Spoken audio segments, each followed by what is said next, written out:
Welcome to the Tech Egg. Don't get scrambled. Enjoy the video. In this video, I will explain how to make tiramisu tasty.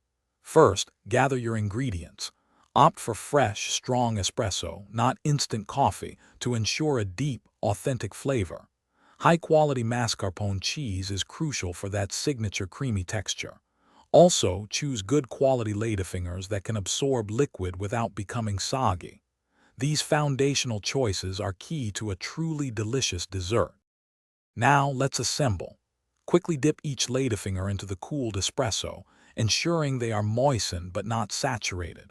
Too much liquid makes for a soggy tiramisu. Next, prepare your mascarpone cream by gently folding in whisked egg yolks and sugar until smooth and airy.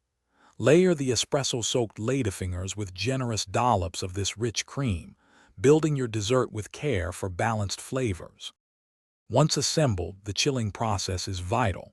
Refrigerate your tiramisu for a minimum of 4 hours, or ideally overnight. This allows the flavors to fully meld and the dessert to set properly, ensuring a firm yet creamy consistency.